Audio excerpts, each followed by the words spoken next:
So to start your portrait triptych, I want you to open up the triptych template that is in the Triptych Portrait folder in Vanderheef Digital.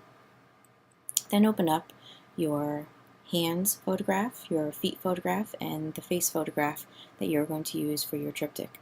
Today we're going to use Mr. Gallardo. Now I want you to notice that the triptych template has 3 additional layers. We have a square that says top face, a middle one that says middle hands, a bottom one that says bottom feet. Each one of these is going to correlate to the photographs that you have. So let's start with the face image. I want you to grab your move tool, and I want you to take your face image and drag and drop it into the triptych template. I'm going to retitle this one to say Mr. Gallardo. And what I'm going to do is I'm going to resize this so that it fits over top of that top black box. And then what I'm going to do is I'm going to move over to my layers palette, make sure that my Mr. Gallardo layer is on top of my top face box, and I'm going to clip them together. This is what we call a clipping mask. So you're going to press Alt on your keyboard, put your mouse between the 2 layers, just like this, put them between the 2 layers, and click with your mouse. Now what you're going to notice is that Mr. Gallardo's face is now clipped to that square. I can move this all the way around and it stays clipped. I can also resize it if I want to make this image a little bit bigger and just have his eyes and his mouth. I can move it up so we just have his nose and his chin and beard, or I can move it down so that we can have just his eyes and his forehead.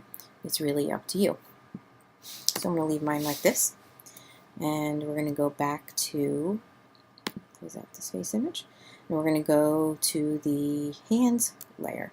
So I'm going to click on middle hands, go to my hands photograph, and drag and drop it into my Triptych Portrait template.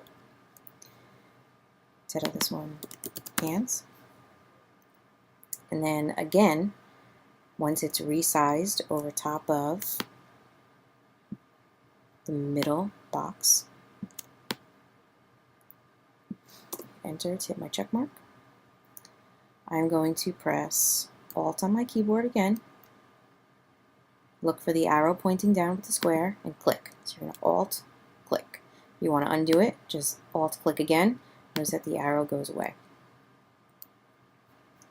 So now we have the hands in here as well, and you can resize this to be any way that you wish, as long as it fits inside. You don't want any black areas.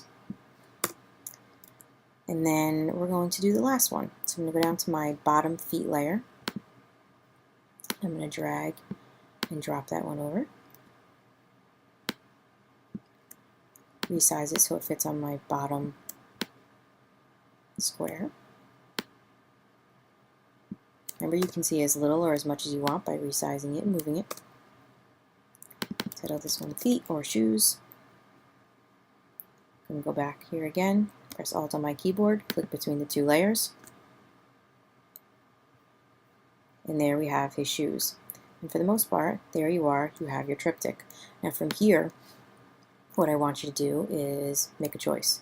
Do you want it to be completely black and white? We can use an adjustment layer for that.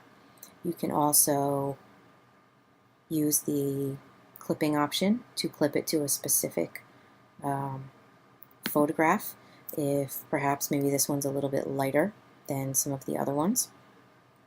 So I can go down to my hands layer, make another black and white if I want to, clip it to that one because this one seems a little bit brighter. So I'm just going to darken it up just a tad so that it matches. I can always go back to this one up here and increase the contrast on Mr. Gallardo's face so that they match better. Then go down to my feet layer, add one more black and white adjustment layer. I'm going to clip it and then brighten this up just a tad as well so that we have really good contrast going on. Last thing you're going to do is go to the top of your layer stack, pick up your type tool, and you're going to give your portrait a title. I would use a nice clean font, make it large enough to see, centered in the middle, and you are done. Now you can also leave it color if you wish. You can also use the layer masks to color with black to get rid of any color, or I'm sorry, to get rid of any black and white that you might want. Maybe you want your person to be half in color, have part of it be in color, and part of it be in black and white. Totally your choice, if you want something to stand out. So it's totally up to you. From here, you're going to, like I said, add the name. I would recommend putting your signature down here on the bottom right, and you can call it a day. Good luck.